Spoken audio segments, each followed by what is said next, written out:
Hello, I'm Frank McSheen with Square Peg Consulting at the Whiteboard. I'm a supply chain cash guide, and these are the components of the business-to-business supply chain as I see it. And there are opportunities to generate more cash in every part of this process. Let me show you what I mean. Hello. In our last session, we talked about the choices of insourcing, keeping work inside versus outsourcing or contracting work out. And today we're going to talk about an example of that, which I'm calling ex-party logistics with the opportunity to generate more cash. And ex-party means there's different versions of outside logistics providers. So we'll talk about the differences, what some of the pluses and minuses might be for those. It's all going to depend on the scope that you consider providing them with their contract and their capability to handle that kind of scope. And so we're going to start in the move area of our supply chain framework, and going out from small scope to big, we're going to start with the last mile. So that's delivery to our customers from whatever the last point of inventory or product placement is before it gets to the customer. Could be a distribution center, could be your own warehouse, could be right out of the manufacturing process. So you can have what's called a third-party logistics provider that does just last mile deliveries and operates their own fleet, whether they own them or lease them, that's up to them. But they charge you a certain amount per load, per weight, there's different ways of being charged for that.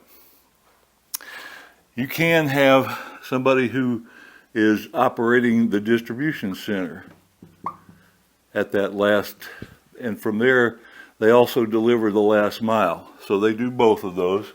That's still called a third-party logistics provider who's taking a little bit more of the supply chain.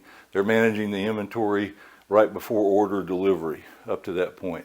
Typically they have other customers that they deal with, so they're optimizing their use of their distribution center, not just for one customer. We can go back further into our own warehouse. So they might manage your warehouse as well. So now we're from the end of the make process all the way to the customer. Right, so we've got the inventory in the warehouse transported to the distribution center, transported to the customer. All of this typically falls under the banner of what's called third-party logistics. Then, if you have different suppliers in doing these, you might have an umbrella company with even higher capability that manages all three of these providers. And that's called 4PL or fourth party logistics. As I mentioned, this is in this scope here, we're talking 3PL, third party logistics.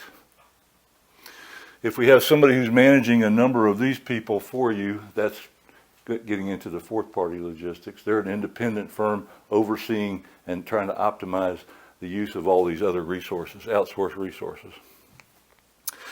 Then we can also get into the planning phase,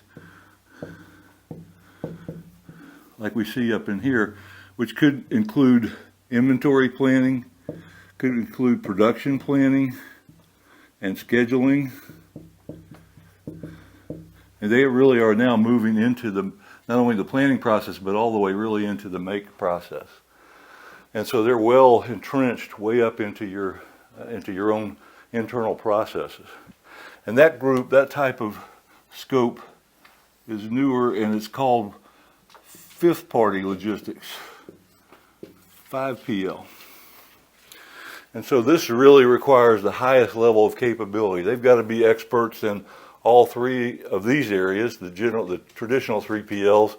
They've got to understand the role of they're taking the place really of the 4PL, and they're really up into the planning part of your process, of your B2B supply chain process, helping with planning for inventory levels, order management, product placement, location placement, managing transportation providers, all of that whole scope is now part of theirs.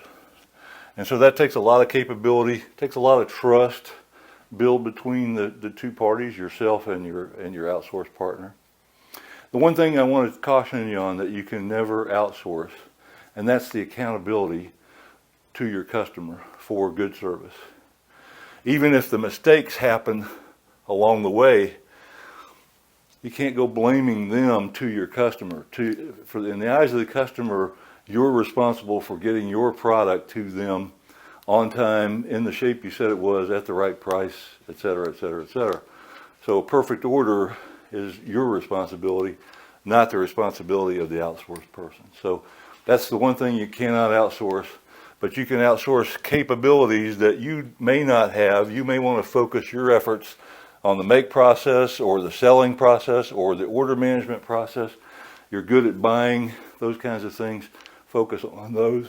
You may look at outsourcing to one of these levels for logistics services, and ultimately reducing your cost and improving your focus on your core capabilities, letting them operate and do what they do best and optimize the use of those resources.